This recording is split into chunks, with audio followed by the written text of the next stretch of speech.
দুই নৌকায় পা দেওয়া বিষয়টি মূল হিসেবে নিয়েই এবার পর্দায় এলো লাস্ট ডিফেন্ডার্স অফ মনোগ্যামি।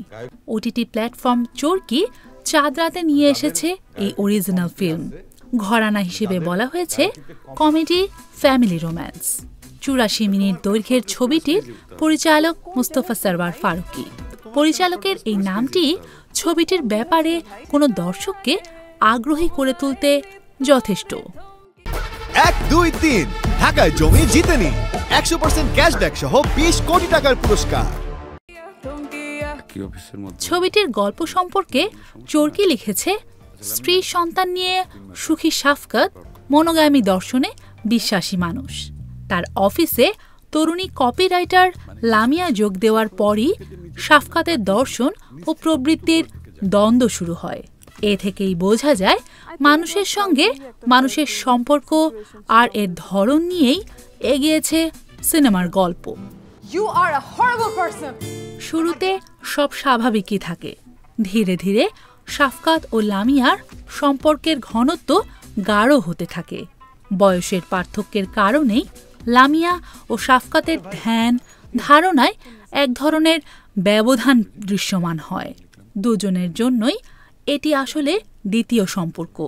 প্রথম সম্পর্কে থেকেই দ্বিতীয় এই সম্পর্ক চলতে থাকে সমান্তরালে। চলতে চলতে তা কখনো সাংঘর্ষিক হয়েও দাঁড়ায়। আর এভাবেই যে কোনো দর্শক সিনেমার নামের সঙ্গে এর কাহিনীর বিপরীত সম্পর্ক বুঝে যান নিমিষেই।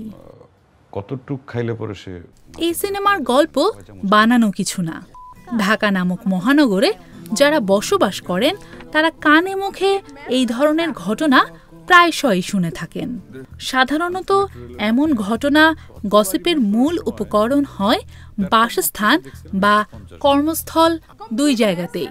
এটি কারো জন্য বিবাহ বহির্ভূত সম্পর্ক নামে পরিচিত হয়, আবার কারো ক্ষেত্রে এটি রূপ নেয় রুটিন সম্পর্ক থেকে হাফ ছাড়ার স্থান হিসেবে। লাস্ট ডিফেন্ডার্স অফ মনোগ্যামি নামের সিনেমায় অভিনয়ে চঞ্চল চৌধুরী ছিলেন শাফকাত হিসেবে, লামিয়া হয়েছিলেন জেফার রহমান। বলতেই হয় যে চঞ্চল যে অভিনয় দক্ষতা দেখিয়েছেন সেটি কাঙ্ক্ষিতই। তবে সাধারণত গায়িকা হিসেবে পরিচিত জেফার রহমান প্রত্যাশাকে ছাড়িয়ে গেছেন বিরাট ব্যবধানে। অত্যন্ত স্বাভাবিক লয়ে তিনি অভিনয় করেছেন। এই সিনেমার অভিনয় শিল্পীদের সবচেয়ে ভালো দিকটি হল চরিত্র ছোট বড় যাই হোক না কেন তাতে কোনো ছন্দপতন দৃষ্টিগ্রাহ্য হয়নি। তবে পর্দায় শাফকাতের সঙ্গে লামিয়া সম্পর্কের ঘনত্বটা যেন হুট করে বাড়ানো হলো। এটিকে আরেকটু ধীর লয়ে করাই যেত, তাতে সিনেমার দৈর্ঘ্য বাড়লেও দর্শকদের খারাপ লাগতো না হয়তো। আর শুদ্ধ কিভাবে ক্র্যাচ ব্যবহার করবে তাতে নজর দেওয়ার প্রয়োজন ছিল। এতে সিকোয়েন্সের ডিটেইলিং আরও ভালো হতো। এমন দুই একটি বিষয় বাদ দিলে পরিচালক ফারুকী যে গল্প দেখাতে চেয়েছেন পর্দায়, তাতে তাকে সফল বলাই যায়।